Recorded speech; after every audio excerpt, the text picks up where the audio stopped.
Now we're going to do solving one-step equations by multiplying or dividing. Same thing as if there was an equal sign between them. So, c over 4 shows division.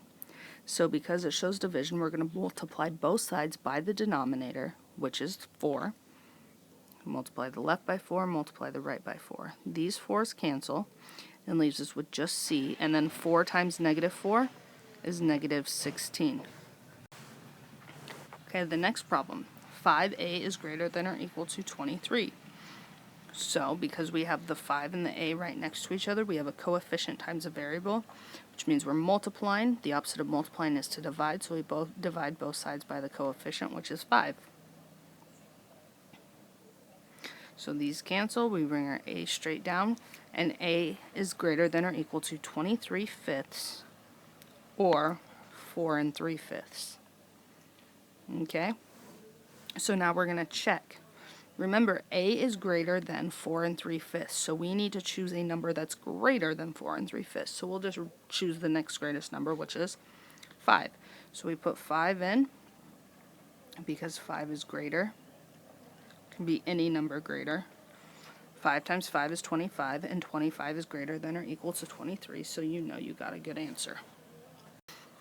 It cost Josh $85 to make candles for the craft fair. How many candles must he sell at $4 each to make a profit?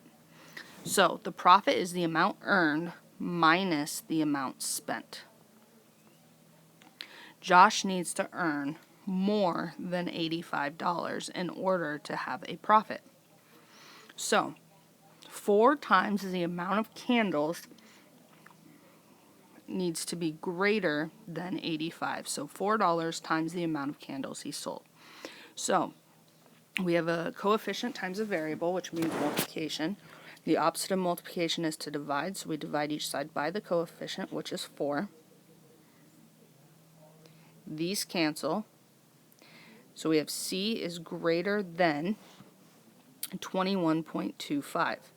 Now, since Josh cannot sell a quarter of a candle, he needs to sell at least 22 candles or more than 21 candles to make a profit. So go down and do 1, 2, and 3. Be careful with your answer on this one because there is a negative number right there. Make sure you have the right sign on your answer.